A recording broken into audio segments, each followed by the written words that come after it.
están? Me alegra mucho tener a dos de los colegios que participaron en este proceso.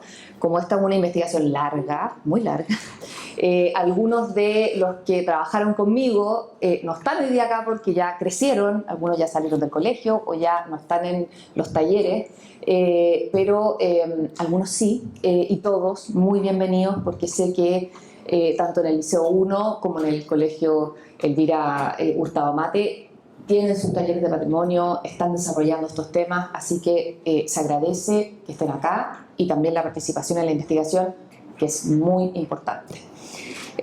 Lo que les voy a contar hoy día es un poco el camino y el proceso de lo que se hizo. En realidad es una investigación que dura harto tiempo y la idea era un poco poder contar qué pasaba con los niños, las niñas y los adolescentes en 4 museos. La investigación se llama así: Mi voz cuenta, visibilizando a niñas, niños y adolescentes desde el patrimonio, colecciones, discursos y representaciones en museos. Un nombre muy largo, muy técnico, muy académico, pero es lo que se usa en estas cosas más formales de investigación. Pero esto nace a partir de muchos años anteriores que yo llevaba trabajando con niños, niñas y adolescentes en conversaciones, en talleres, en distintas cosas. Y varias veces surgía la pregunta de, bueno, ¿dónde estamos nosotros? ¿Por qué no aparecemos en las salas? ¿Por qué? ¿Qué estábamos haciendo? Y de repente habían conversaciones de no, quizás estábamos en la casa, o estábamos en el colegio, o estábamos jugando, en fin, una serie de cosas, pero siempre estaba la inquietud de por qué no aparecían en las salas de los museos y sus historias no eran contadas.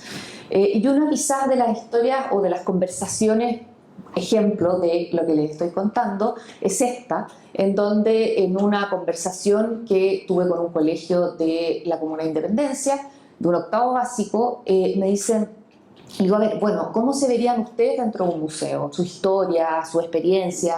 Y me dicen, bueno, esto que sale acá, ¿no es cierto, tía? ¿Has visto esas obras de teatro donde están los actores más importantes, los menos, los animales, los árboles atrás? Pero bien, bien atrás hay una escenografía, así como, esos, como montañitas, esas cosas que hacen como de cartón a veces. Y yo le digo, sí, sí, sí las he visto. Bueno, eso seríamos nosotros. O sea, en el fondo, ya lo último de lo último de lo último en importancia dentro del relato del museo. Y ellos se largaron a reír, así como, sí, no, seríamos el aguatero, sí, no, jojo, seríamos no sé qué. Y a mí me dio tanta pena y tanta rabia que dije, esto no puede ser. Entonces partió la posibilidad de poder empezar a investigar por qué pasaba esto. Porque la verdad es que en la mayoría de los museos, sobre todo pensando en museos históricos como este, hay una muy escasa presentación o representación de niños, niñas y adolescentes. La historia, que ustedes mismos también me lo contaron, y probablemente si les pregunto ahora me dirían lo mismo, lo que más ven son historias de adultos. Y por lo tanto eran poco vistos, poco visibilizados, y existía esta pregunta de por qué no. Y a partir de eso parte esta investigación, y parte en 4 ciudades de Chile: en La Serena, acá en Santiago, en Temuco y en Punta Arenas. Y en cada una de esas ciudades yo trabajé con un museo histórico, en el caso de La Serena con el Museo Histórico Gabriel González Videla, acá en Santiago con este museo, en Temuco con el Museo Regional y en Punta Arenas con el Museo Regional también de Magallanes. Y a su vez, después fui a colegios, a liceos, etcétera, en ciudades, en estas mismas ciudades, para poder conversar con estudiantes como ustedes sobre lo que iba descubriendo y lo que había encontrado en ese proceso. ¿Y por qué? Porque la investigación buscaba cosas como preguntarse primero, ¿existen objetos que nos puedan contar temas sobre niñas, niños y adolescentes? Porque muchas veces cuando uno va a los museos y pregunta, bueno, ¿pero por qué no están? No, porque no hay nada, no hay objetos, no hay cosas. Entonces, bueno, ¿es así? ¿En verdad no hay nada? ¿O hay muy poquito? ¿O en verdad hay cosas que se pueden utilizar, quizás se pueden remirar y que en el fondo nos permitan ir contando historias nuevas? Entonces, primero partí yendo a estos museos, averiguando qué es lo que había. Y después, cuando yo ya había encontrado algunas cosas, fui a los colegios, a las escuelas, a los liceos, etcétera, a conversar con alumnos como ustedes y alumnas para contarles lo que había encontrado y para que conversáramos de las cosas que les interesaban ver en los museos, de finalmente si les importaba estar en los museos, si se habían visto algo sobre infancia y sobre adolescencia en museos, etc. Entonces, bueno, en esta primera etapa partió esta búsqueda, ¿no es cierto?, de ir a los museos, ir a preguntar, ir a meterse. Ustedes saben que, bueno, quizás no saben, los museos muestran un 1%, a veces un 0,8, un 0,5, en las vitrinas de lo que de verdad tienen. O sea, imagínense la cantidad de cosas que hay en bodega, o sea, en depósito, como le llaman técnicamente. Muchísimo. Entonces, claro, una cosa es lo que uno ve en las salas, pero resulta que hay 10, 15, 20 veces más cosas en los depósitos, guardadas. Entonces, no solamente era ver lo que había en las salas, sino que también ver qué había en depósito.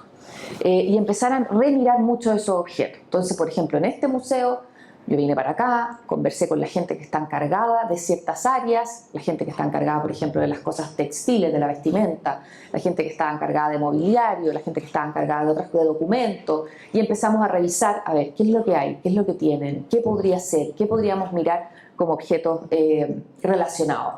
Entonces nos hicimos esa pregunta, bueno, cuando llegué a todos estos museos, ¿existen objetos relacionados con infancia y adolescencia? Y nos metimos a buscar en las exposiciones y en los depósitos a ver qué encontrábamos. ¿Y qué pasó? Que claro, efectivamente, en la gran mayoría de los museos no hay tantas cosas. Pero no hay tantas cosas por un montón de razones. Porque en el pasado, la gente que decidió guardar las cosas, no era prioridad guardar cosas de niños, niñas y adolescentes.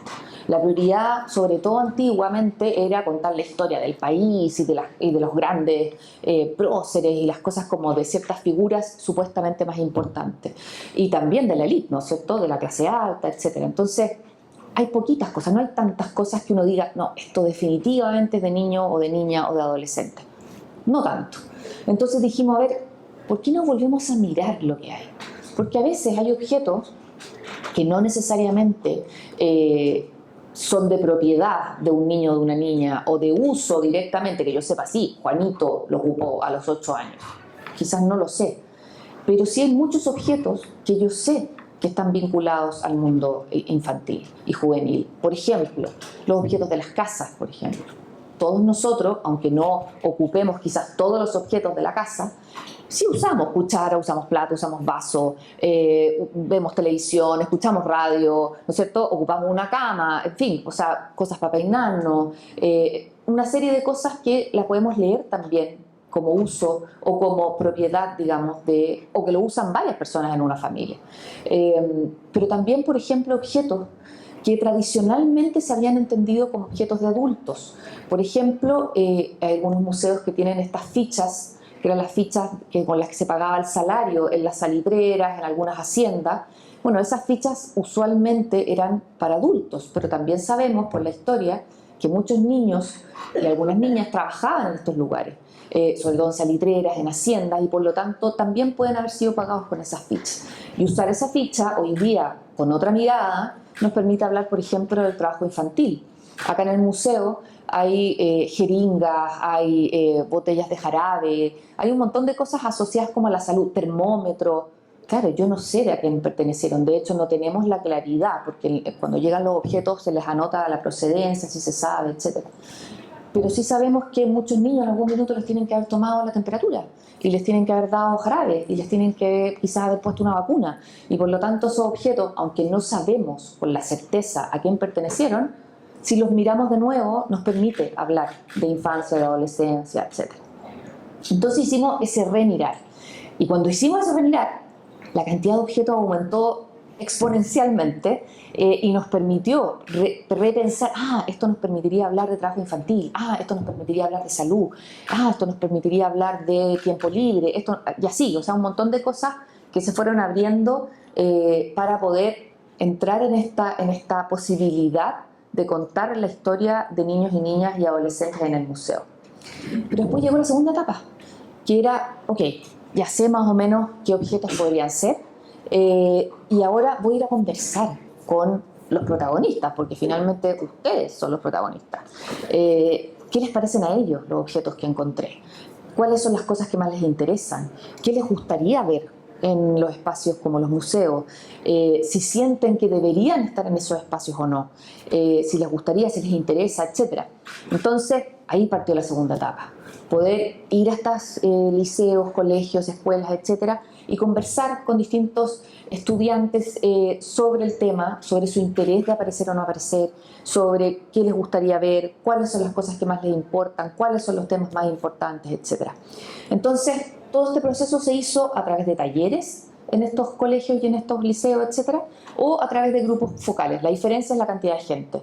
Hay algunos colegios que prefieren que participe todo el curso, porque al profesor le conviene, es más fácil, etc.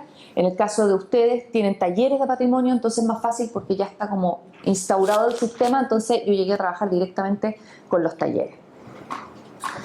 ¿Y qué pasó con estos talleres? La verdad es que mucho se piensa que los niños, las niñas y sobre todo los adolescentes no tienen tanto interés en conversar con estas cosas, que quizás no es un tema que sea particularmente interesante, pero lo cierto es que en la gran mayoría hubo mucho interés, en general se conversó mucho. En el caso de los grupos de adolescentes nos fuimos desviando de repente a otras conversaciones que tenían que ver con su vida, con lo complejo que es ser adolescente también, y ir vinculando esas temáticas también a lo que pasa con el museo. Pero la verdad es que fueron muy pocos, yo diría, así contados con la palma de la mano, los que no participaron o que les pareció que no era interesante o que en el fondo no quisieron ser parte del proceso. En general, todos fueron muy activos, interesados, opinantes, etc. Y pensando un poco en los resultados, vamos a pensar que se trabajó en las 4 ciudades que les contaba yo, en 12 recintos escolares, liceos, colegios, etc. Se hicieron 14 talleres o grupos focales y en total participaron 196 niños, niñas y adolescentes. Ese es como el grupo grande. En términos generales, la gran mayoría había ido alguna vez a algún museo. Es bien interesante porque muchos y muchas no se acuerdan del nombre del lugar al que fueron, pero sí se acuerdan muy bien de lo que vieron. Y eso es muy interesante. Ahí está como el poder del objeto y de la experiencia muy marcado. Entonces, claro, yo les decía, ¿dónde fueron? Ah, es que no me acuerdo cómo se llama. ¿Y qué había? No, había tal cosa. Ah, ya, ese es tal museo. Entonces, podíamos ir adivinando un poco por dónde habían andado. Pero lo interesante es que la gran mayoría, y aquí yo aplaudo a las instituciones escolares, ha ido a museos y sobre todo con sus propios colegios. También algunos han ido con sus familias, pero en general ahí hay una instalación de la visita al museo ya desde lo escolar. La gran mayoría también nunca se había visto o se veía muy poco en términos de haber visto algo sobre infancia o algo sobre adolescencia en los museos que había visitado.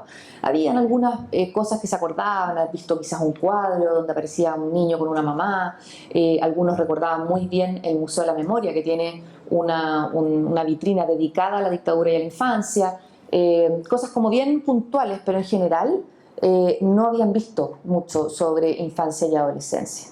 Y yo les preguntaba, ¿les parece importante estar? Y todos, salvo un taller que lo dudó y empezó a hacer toda una explicación ahí entre ellos, todos me dijeron que sí, que les parecía muy importante estar, por cosas como esta, que decía, sería mejor. Bueno, esto está transcrito tal cual como uno habla. Entonces sería mejor, pues, porque así la gente no nos deja de lado, porque así no se centra solo en la historia de los adultos. Porque claro, para muchos de quienes participaron, los museos son espacios de adultos, exclusivamente de adultos. Y ahí es donde hay un trabajo largo de hacer, de no solamente mediar lo que está, o sea, no solamente trabajar en la mediación, de que ustedes vengan y haya una persona que les haga la visita guiada para contarles sobre la historia de los adultos, sino que también haya esa propia historia de estos visitantes, de estos protagonistas también.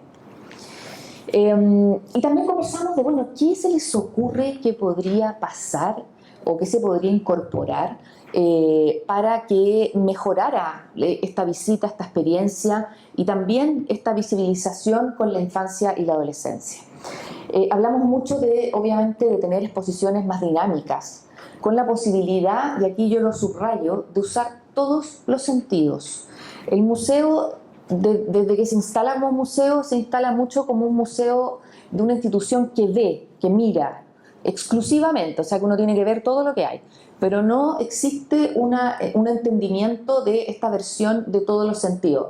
¿A qué me refiero? No estoy hablando de los museos interactivos tipo MIM, sino que estoy hablando de los museos más tradicionales, como los históricos, de ciencia, qué sé yo.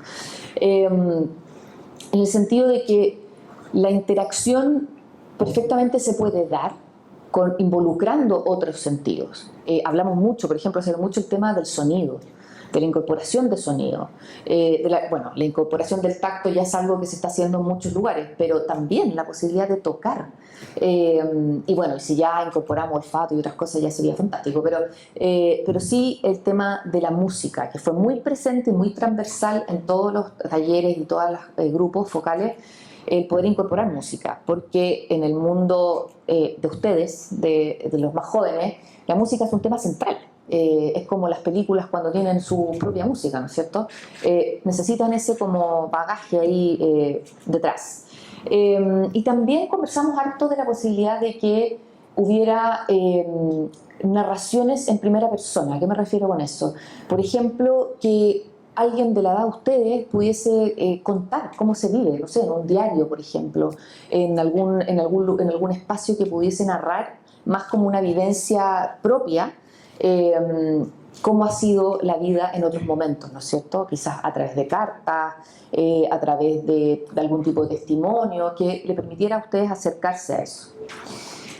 Algunos de los otros temas que mencionaron, oye, yo aquí lo veo tan chiquitito que apenas leo.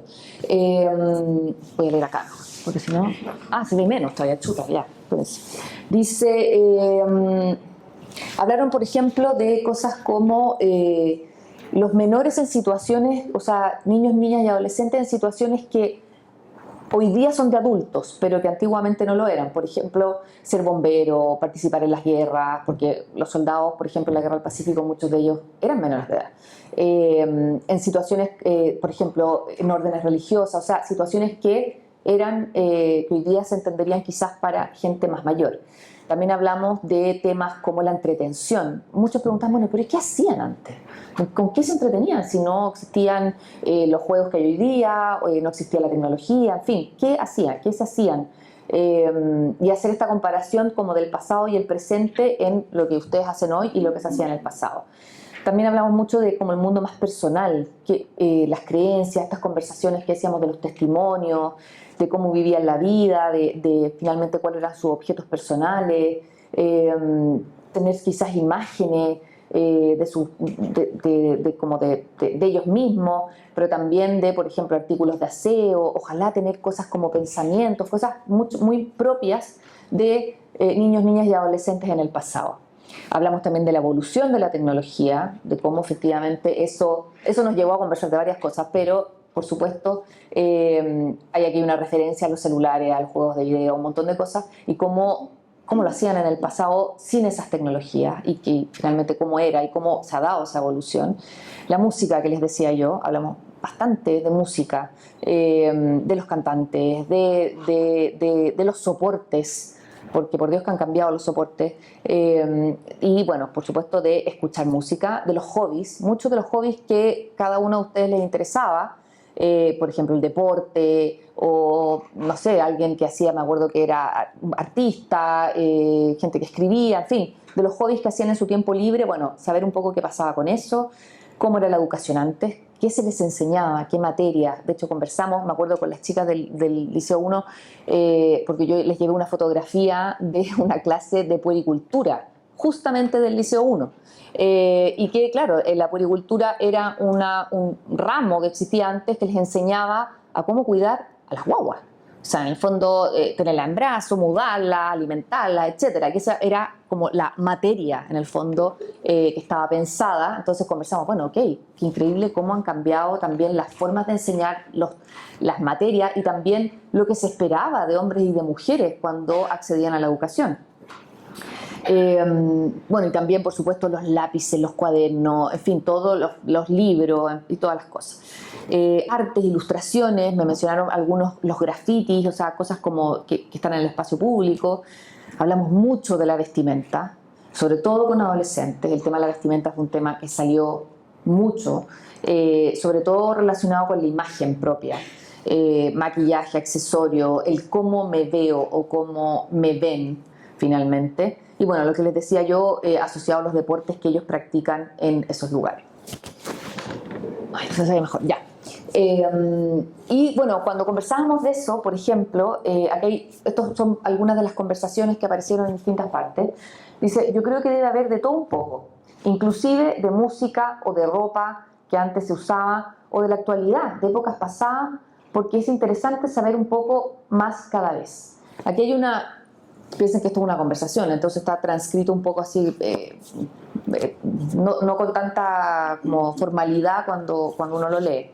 Y otro dice sí, porque que sea en fondo lo más completo posible para que nos hagan sentir parte de la historia. También hay mucho de eso, en cómo nos sentimos parte de lo que estamos viendo.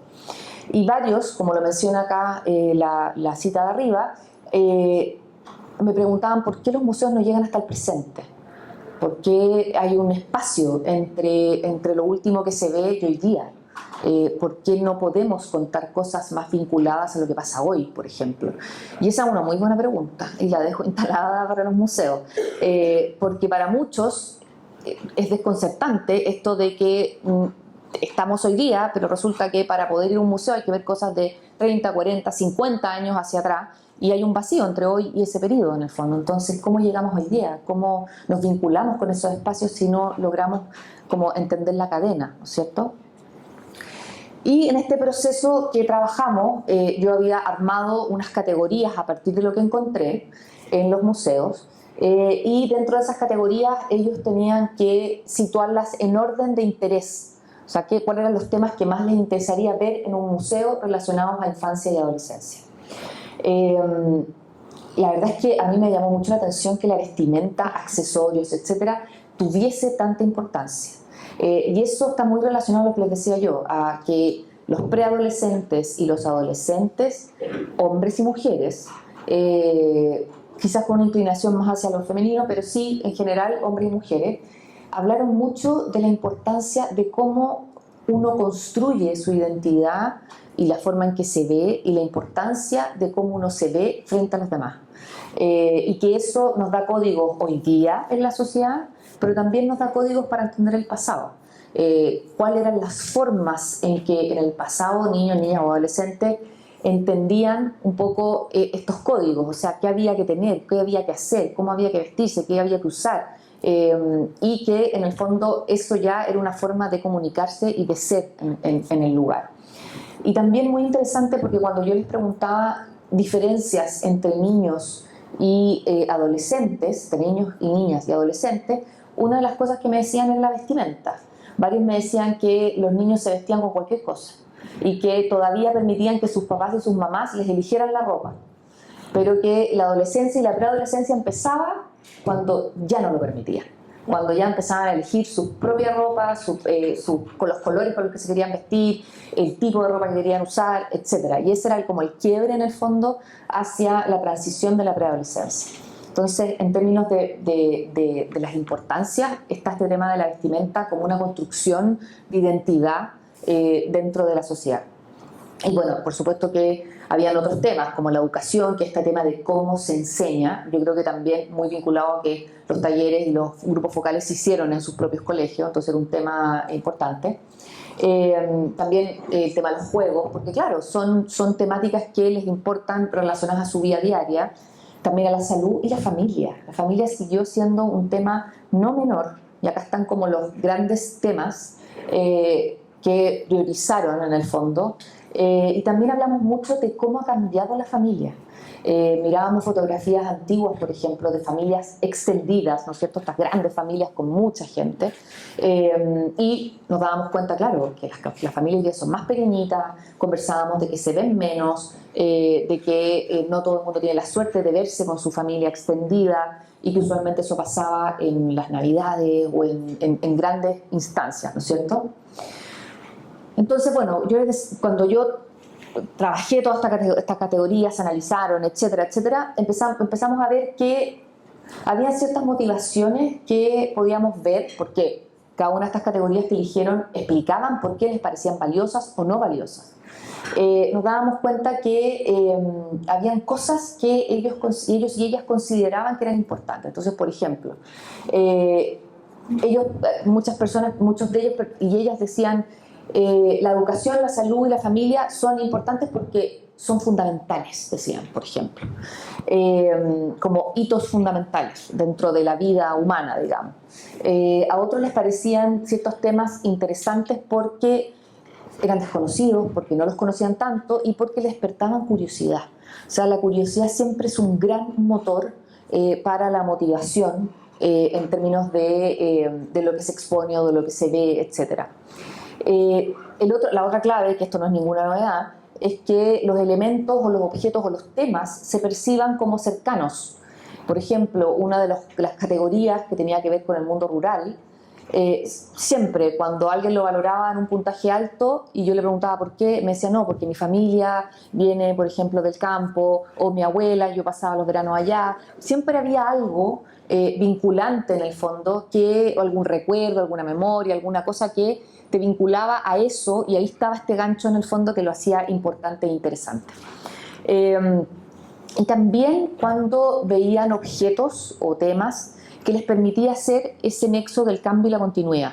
Por ejemplo, el tema de las familias, cómo han cambiado, el tema de los objetos tecnológicos o de los objetos de casa o de la vestimenta, que uno podía decir, mira, esto era así hace 20, 30 años atrás y ahora es así, ¿no es cierto? Y poder seguir esa línea con sus cambios, pero también con algunas de esas continuidades. Entonces, poder hacer ese ejercicio en el fondo también era muy atractivo.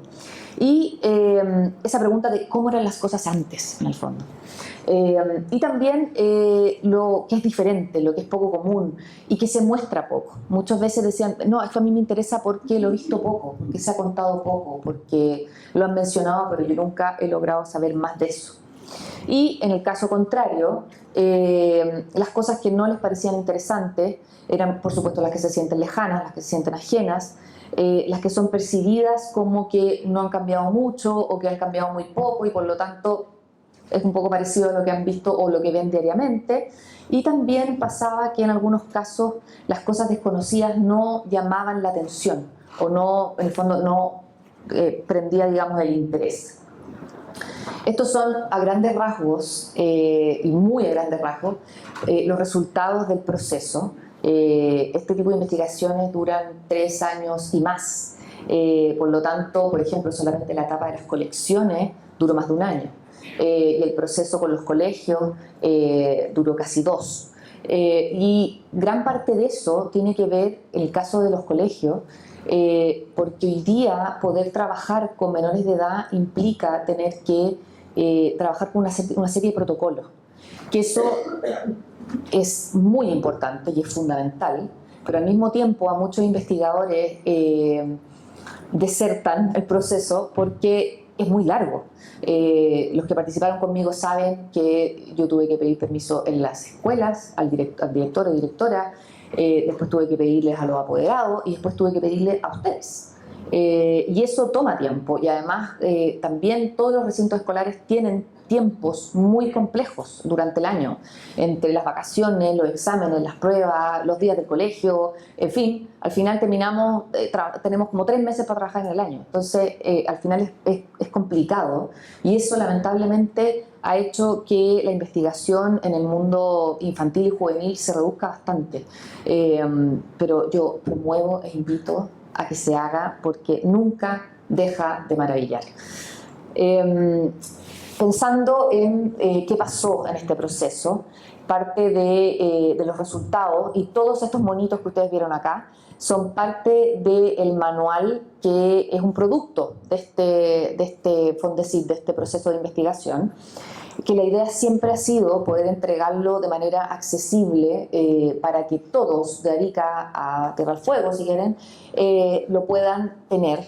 Les voy a explicar después un poco dónde está y cómo lo pueden adquirir. Y a modo de cierre, algunas reflexiones que fueron apareciendo a partir de todo este trabajo. La primera es que las infancias y adolescencias contemporáneas están entre el pasado y el presente. Hay un diálogo, hay una idea de que no solamente estamos hablando del pasado, sino que también les interesa verse hoy día y también vincular a los museos con el presente. Entonces, el patrimonio, entenderlo como un diálogo entre el pasado y el presente, y los museos deberían reflejar la vida contemporánea también, para mantenerse vivos y significativos. Es decir, empezar a articularse también desde un hoy, en términos de necesidades y en términos de expectativas. Repensar lo que expone, repensar las historias que expone, pasar de lo adulto a lo colaborativo, porque entendemos que aquí trabajan adultos y por lo tanto tampoco es que la infancia y la adolescencia van a poder tomar el control de los museos, pero sí empezar a trabajar de forma colaborativa, de co-crear cosas, de que esas participaciones sean un poco más vinculantes y mostrar también infancias reales y diversas, porque no existe ni una sola infancia ni una sola adolescencia, existen muchos tipos y muchas formas de vivirla. Entonces empezar a avanzar hacia infancias y adolescencias que no sean estas infancias como perfectas, rosadas, o estas adolescencias fantásticas, sino que efectivamente poder mostrar todo tipo de vivencias.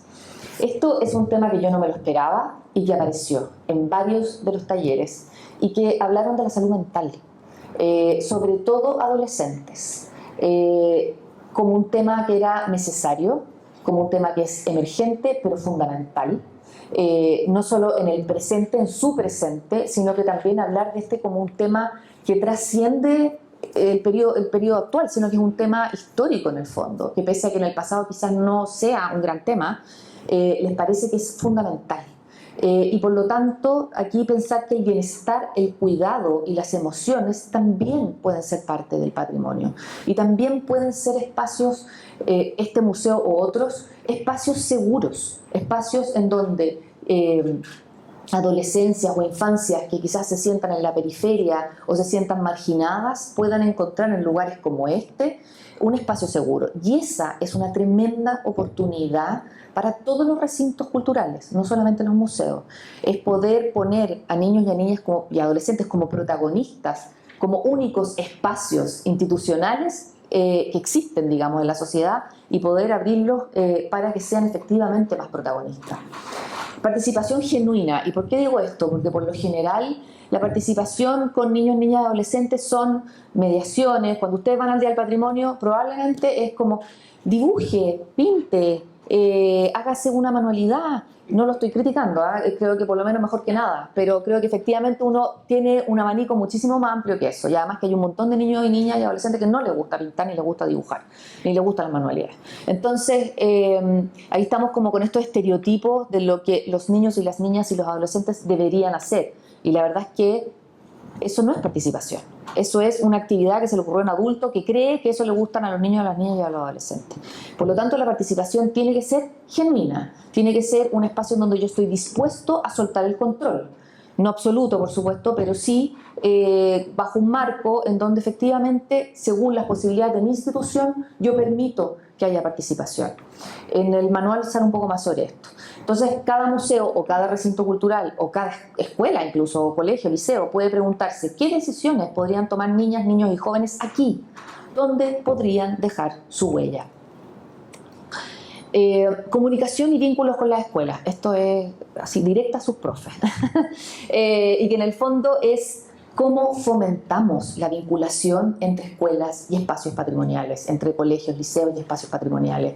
Entender que los museos y los recintos patrimoniales no son un libro de historia, no son una sala de clases. Acá se viene a hacer otra cosa. Acá se viene a vivir una experiencia, se viene a conocer, se viene a disfrutar y se viene a asombrarse.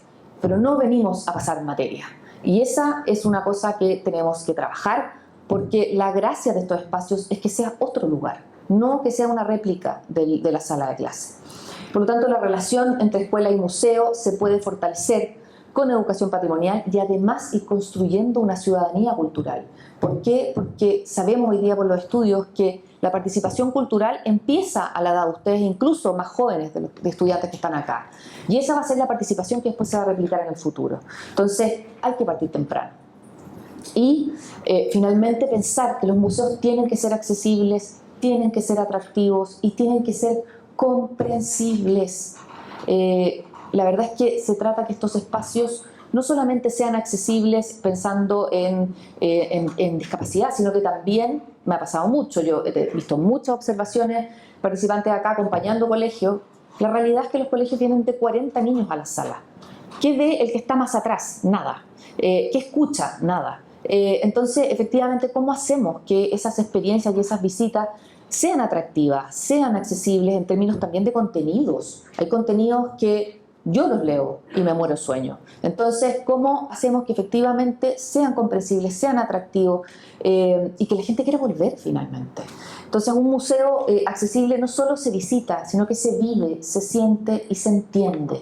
Y ese yo creo que es uno de los mensajes más importantes, transversales de esta investigación. Y para cerrar, les cuento dónde está el manual. Si ustedes se meten a la página del Centro del Patrimonio de la UC, de la Católica, buscan en publicaciones, libros, les va a aparecer esto en la pantalla. Lo primero que está ahí es el manual lo pueden descargar, es absolutamente gratuito y lo pueden bajar, trabajar, analizar, etcétera. Después si quieren me cuentan cómo les fue. Y yo feliz de saber su feedback en cuanto a si les funciona o no les funciona, si aprendieron o no aprendieron, etcétera. Eso, muchas gracias.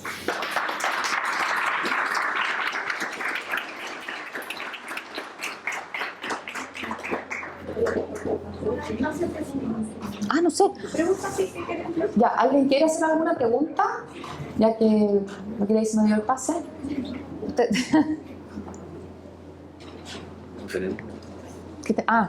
ahí hay un... ¿Te lo paso?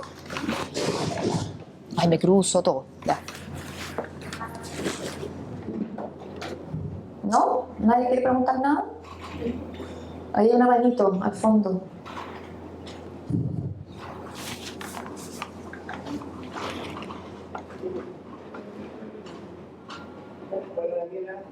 No está funcionando, Mauri. Ahí. Hola, Daniela.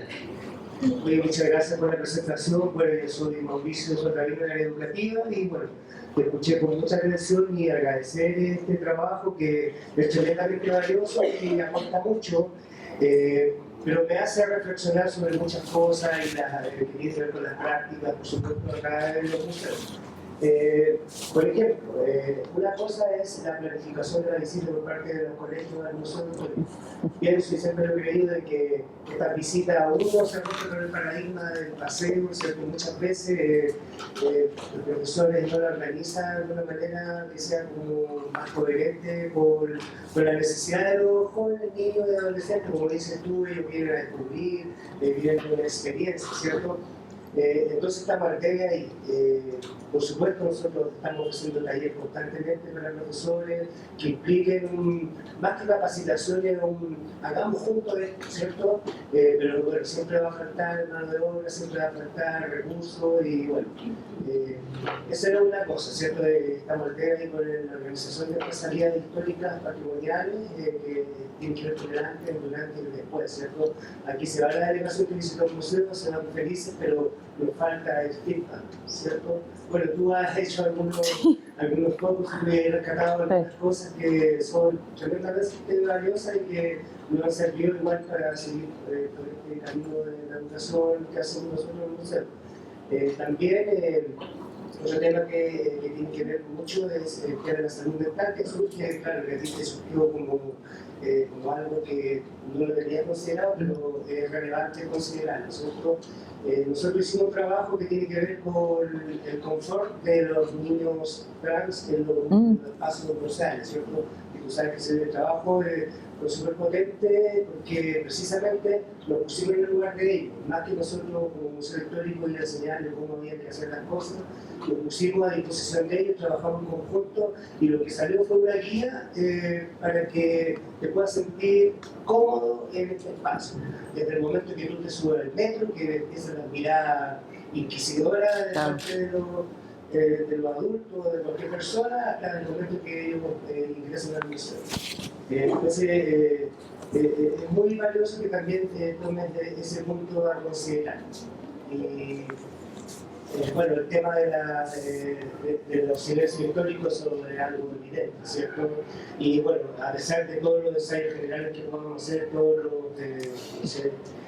ensayos generales en general, siempre va a faltar la mirada que saque el ojo adultocéntrico y se vaya centrando en lo más pequeño, en los primeros ciclos. La inclusión, como decías tú, no solamente poner una plataforma o poner un sistema braille, sino que la inclusión va desde bajar el nivel catedrático en los textos a un texto más amigable. No es bajar el nivel, sino que hacerlo inclusivo, donde un niño o un adulto pueda estar entendiendo lo que está leyendo, ¿no? Así que esa es mi opinión que quería darte, Daniela.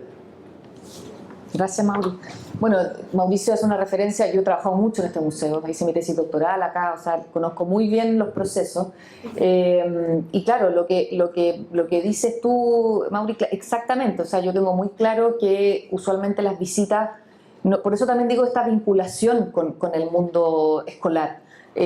Porque lo hemos conversado varias veces con ellos, con el departamento educativo, de que muchos profesores tienen una imagen de la visita que quizás no es la visita que a ustedes les gustaría hacer. Entonces, efectivamente yo creo que hay un proceso de diálogo que probablemente va a tomar un tiempo, pero que sería muy interesante poder pasar la página de venir a pasar materia a estos lugares para que sean espacios más interesantes, más atractivos y más de experiencia. Sobre todo, ¿por qué? Porque los estudios por lo general, claro, nos dicen que es en la etapa escolar en donde empieza la idea de la participación cultural. Cuando uno tiene malas experiencias de niño, probablemente no va a volver a esos lugares. Entonces, por eso es tan importante sembrar hoy día buenas experiencias. Entonces, y de hecho, en otras investigaciones que he hecho yo acá, el recuerdo de la experiencia en este museo en particular de niños, niñas y adolescentes era lo que pasaba en la sala didáctica, ¿no es cierto? La sala didáctica al lado, que era justamente otra mirada, otra forma de trabajar, que era mucho más horizontal, donde ellos podían tocar, donde había una conversación.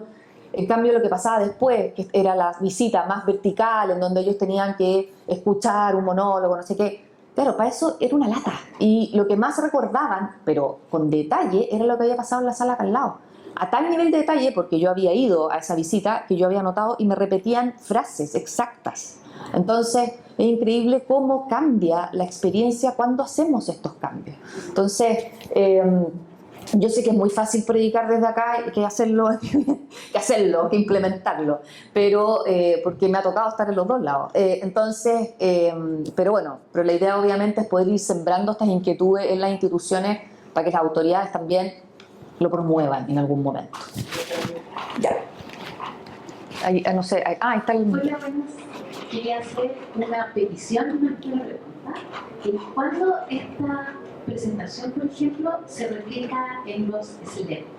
Hoy día tenemos una serie de, una última circular que se nos mandó, que solo para salir tenemos que llenar 6 puntos y cada punto de eso, o sea, en el tercer punto uno ya va en el punto 20 y tanto. Entonces, ¿cómo llevar este conocimiento a la organización educacional como para que sea mucho más fluido?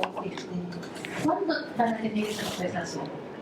O sea, yo feliz, pero el tema es que yo no cambio instituciones. Yo creo que el problema acá es que cada vez, un poco lo que les decía yo antes, cada vez se hace más difícil trabajar con menores de edad, sacarlos a algún lugar, poder en el fondo llevarlos a distintas partes, y yo lo tengo clarísimo porque converso con profesores mucho, o sea, en general lo tengo muy claro.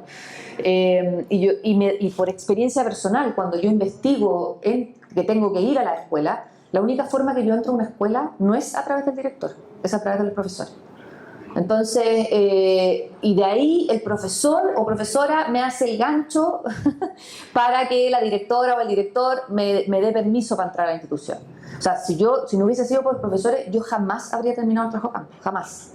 Entonces, y yo llego a profesores que sé que les interesa el tema, entonces por ahí uno se va como metiendo, pero efectivamente es muy difícil. O sea, es muy difícil cambiar un sistema que muchas veces no está en su prioridad, ni siquiera la salida, porque es un cacho. Entonces ahí podríamos rebobinar en esta cosa como de que si Mahoma no va a la montaña va a Mahoma. El Museo Histórico, por ejemplo, sale fuera de sus puertas.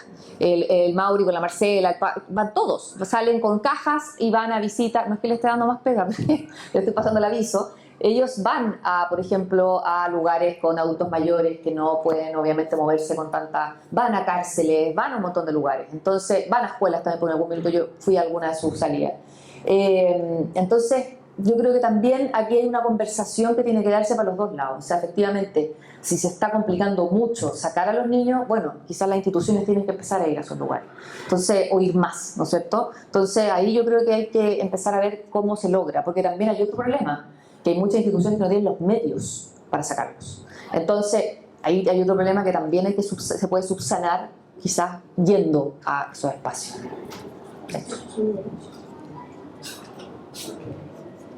Hola, Daniela, gracias por la presentación, súper interesante. Soy Carolina Hernández, formo parte del equipo del Museo Artegui. Y claramente ha sido como una gran problemática, ¿no es cierto?, el poder dar cuenta, ¿no es cierto?, de cuando visitan, porque nosotros como museo tenemos muchas visitas de colegio, que por lo general me imagino que lo saben. Pero creo que uno de los puntos fundamentales tiene que ver con los nuevos programas de mediación que están a cargo de dar cuenta de lo que está pasando en el museo. Y eso es un tema como de innovación que efectivamente ya se está dando en otros lugares y que efectivamente, por lo menos nosotros, ha funcionado bastante bien, tomando en cuenta que no solo educas a un público que tiene que ver con adolescentes, escolares, sino que al mismo tiempo estás como formando también a nivel cultural a los mismos profesores.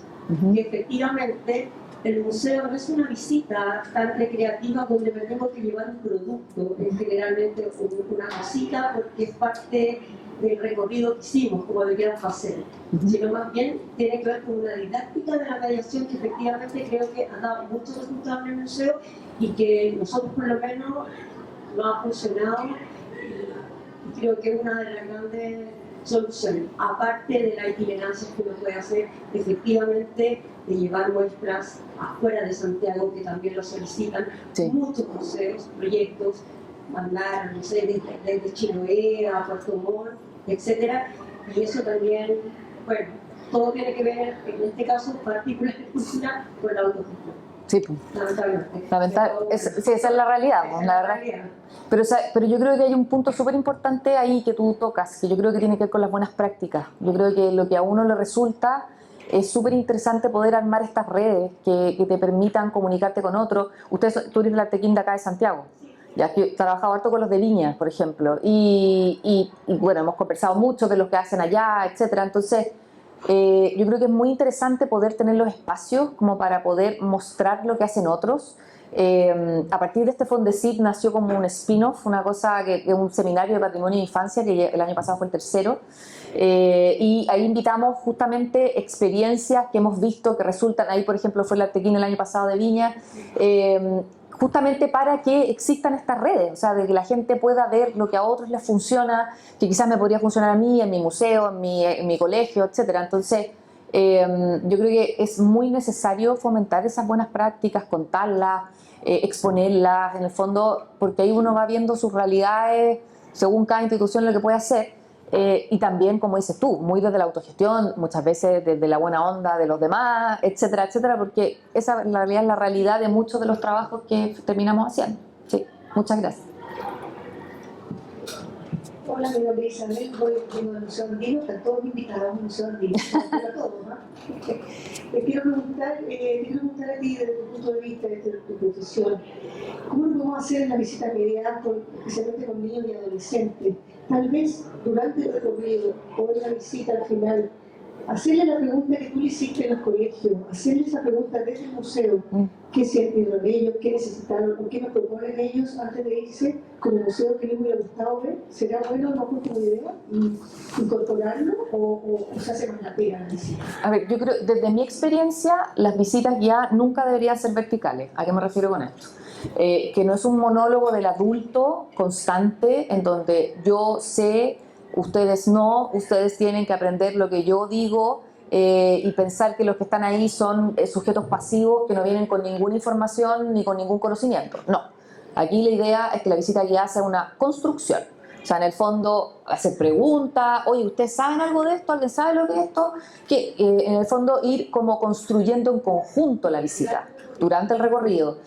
Obviamente tú le puedes aportar quizás la cosa más dura, pero yo te puedo asegurar que te vas a asombrar de la cantidad de niños, niñas y adolescentes que saben un montón de cosas, que probablemente a algunos les interesa algún tema en particular y va a saber y le va a contar al resto. Es muy distinto cuando se cuentra entre pares y se toma una idea esa horizontal en donde todos compartimos lo que sabemos, que cuando hay un sujeto adulto más encima que está como adoctrinando al resto sobre lo que tienen que saber en el fondo. Eso ya hace una separación muy grande, porque replica la forma escolar finalmente. Entonces ya estamos entrando como una sala de clase.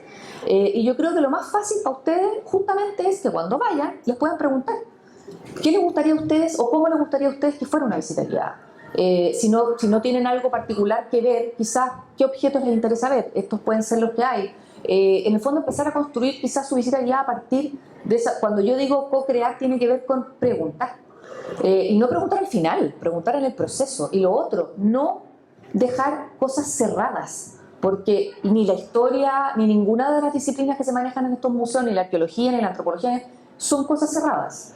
O sea, ¿a qué me refiero con esto? Como decir, esto es lo que pasó. Bueno, si esto es lo que pasó, entonces este museo estaríamos fregados, porque lo que muestra en la sala es la historia de un porcentaje bastante minúsculo de la vida nacional, digamos. Entonces, abrir esas puertas, o sea, decir, esto es una cosa entre varias, o decir, me encanta acá en el museo hay una parte que sale Diego Portal y dice, héroe o villano, y uno queda como, chan, ¿no es cierto? Es eso, o sea, el hacer el chan, o sea, de tirar la pregunta y que el resto diga, chuta, no sé, puede ser, quizá. O sea, en el fondo empezar a que la gente tenga este ejercicio crítico de ir viendo lo que está, o sea, ir como incorporando lo que está viendo. Yo creo que soltar un poco el control, yo creo que por ahí va un poco, yo siempre digo esto y la gente se espanta cuando lo digo, pero soltar un poco el control, o sea, y dejar un poco que la cosa fluya, que se construya en conjunto, que tengan espacio para preguntar, ojalá si tienen algún espacio donde puedan dialogar más horizontalmente, tocar cosas, conversar, y no tanto esta cosa tan vertical, la cosa cambiaría bastante, bastante. Gracias. De nada.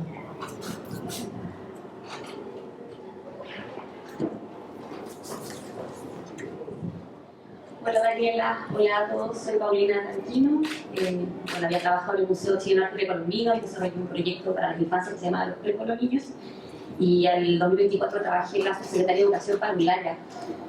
Dani, con respecto a esto que has planteado, no puedo dejar de preguntarme cuál es tu mirada hacia dónde vamos hoy día, respecto a los espacios culturales, respecto a los museos. Estuvimos viviendo, ¿no es cierto?, la discusión respecto a la segunda etapa del GAM. La pregunta era por la infraestructura, ¿verdad?, el impacto que iba a tener, pero tampoco nos preguntamos por los públicos, cuáles iban a ser los nuevos públicos que van a participar. ¿Cómo logramos también nosotros, como trabajadores y trabajadores de la cultura, incidir y lograr también la unión? No solo del espacio, la gestión que tiene el espacio, el trabajo con los docentes, ¿verdad?, sino que incidir en la política pública. Lo que me pasó a mí trabajando en la Secretaría de Educación Parvularia es que no había una línea de trabajo que pensara el desarrollo de proyectos de participación e inflación en el arte, cultura, patrimonio y la primera infancia. Desde la institucionalidad eso no estaba. Entonces, ¿en qué lugar entonces podemos lograr que los espacios culturales, ¿no es cierto?, en su diversidad, lo tengan integrado como política de trabajo? ¿Cómo logramos también desde ese lugar que las curadoras y los curadores piensen las exposiciones, no solo para un diálogo entre pares o para un público, ¿no es cierto?, un poco más adulto, Y si es que eso se resuelve necesariamente que hay un espacio, ¿no es cierto?, como la pregunta o una acción de participación para decir, check, estamos involucrando a la infancia, estamos involucrando a los adolescentes. Porque también a mí me pasaba la cuestión de decir, en el tiempo que trabajé en el precolombino, que saben que nuestro colega en el paso estaba la sala así, en algunos casos culturales. Es la respuesta de tener una zona aislada, ¿no es cierto?, pensada solo para la participación, o tenemos que seguir empujando que la experiencia para la infancia y para la adolescencia, en este caso en un paso cultural, tiene que permear en toda la colección, tanto en exposiciones temporales como las permanentes, ¿verdad? Y eso, o sea, se va a construir ahora el MUMO, está en este proceso, ¿verdad?, el nuevo Museo de Santiago que va a estar en el Parque Bicentenario. Entonces, ¿cómo seguimos impulsando la discusión y el debate y que no quede fuera, ¿no es cierto?, en que la construcción de una ciudadanía se fortalece desde las primeras infancias, ¿verdad?, hacia adelante. Y no solo quedarnos por el hito programático, el relato curatorial, sino que efectivamente la participación, ¿cómo la empujamos? Creo que todavía tenemos muchas capas internas que debatir y sobre todo, como decía eso, cómo logramos la unión entre el Ministerio de Educación, el Ministerio de la Cultura y el Ministerio de Desarrollo Social, porque creo que si no logramos empujar esa diada, muy difícilmente podremos seguir todos los recursos que requerimos, todas las capacitaciones para este equipo, como para que esto sea lo suficientemente robusto y que no sea un esfuerzo aislado, desde, ¿no es cierto?, las pasiones y la vocación que cada persona que trabaja en un espacio cultural tiene para empujar esto. Pero, ¿cómo podemos avanzar, Dani? ¿Qué hacemos? Ayúdanos. Ay, Pili, pero es que me estáis tirando como la pregunta del siglo. A ver, yo creo que tú le diste mucho al clavo a muchas de las cosas que dijiste. Lamentablemente el tema de la infancia y aquí quiero decir otra cosa, porque hablamos mucho de infancia, pero de adolescencia nunca hablamos, ¿ya? Y por eso yo también quise agarrar ese punto, porque lo poco que ha aparecido hoy día sobre menores de edad a la última década es infancia. Y los adolescentes están ahí en un limbo que nadie sabe para dónde van, ni dónde vienen, ni nada, ¿no es cierto? Entonces, yo creo que los dos grupos tienen esta problemática constante en que se habla mucho de que son fundamentales en la sociedad, no sé qué, pero no vemos eso traducido en acciones reales. O sea, si nos empezamos a pensar lo que ha pasado en términos de los niños y niñas institucionalizados, o sea, en verdad uno se da cuenta que hay mucho discurso que en la práctica no se logra llevar a cabo. Y porque además, como muchas cosas, esto es algo intersectorial, como tú bien lo dices, o sea, abarca a varios sectores, es absolutamente intersectorial. Entonces, las cosas que pasan entre el Ministerio de Educación y el de Cultura son como pequeños mesas o cosas muy que finalmente no logran armar políticas más concretas. Y yo creo que responde mucho a esa invisibilización de estos grupos etarios, porque hay un imaginario muy instalado de que los niños, las niñas y los adolescentes son importantes en la medida en que se convierten en adultos. O sea, están como en proceso de convertirse en adultos y por lo tanto son como subestimados en esta etapa, pero súper valorados para más adelante. Entonces, yo creo que es un problema muy complicado, muy complicado. No sé exactamente cómo abarcarlo. Por ejemplo, en el caso del Servicio de Patrimonio, la Subdirección de Museos tiene una línea que ha estado trabajando en infancia, es parte de mesas con la Junji, en fin, o sea, tiene algo instalado, ¿no es cierto?, de a poco. Pero claro, falta un camino gigantesco. Entonces, desde mi vereda, que es un poco más difícil, porque claro, yo no tengo cercanía con la institucionalidad política, digamos, entonces yo trabajo ya directamente al lugar. O sea, y de hecho una de las cosas bonitas que ha pasado a partir de esto es que, por ejemplo, el Museo Punta Arenas, cuando yo fui, estaba abierto y después se cerró porque estaba en una renovación, etcétera. Y la segunda vez que fui a trabajar con los funcionarios, me dijeron, ya, te tenemos una noticia, no sé qué, yo qué, se está empezando a armar el tema del guión para el nuevo museo y uno de los temas va a ser infancia. Entonces uno dice, ya, o sea, aquí la semilla por lo menos ya está. En La Serena me pasó algo parecido. Cuando yo llegué, el tema como que sí, ya, y después me llamaron que por primera vez para el Día de los Patrimonios de Niños y Niñas, etcétera, se iban a sacar objetos que estaban en depósito, que los encontramos en depósito, se iban a sacar esos objetos, se iban a mostrar, etcétera.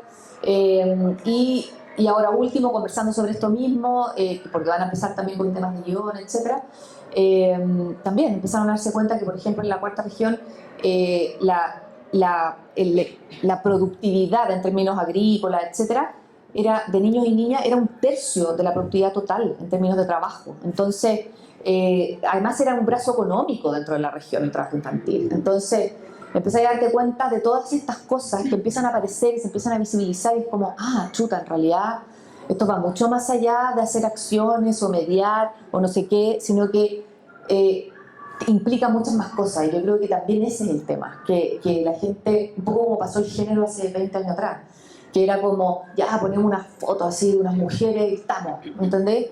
No, pues, después con los años empezamos a cachar, no, por ahí no va, o sea, hay que empezar a pensárselo más, hay que trabajarlo un poquito más.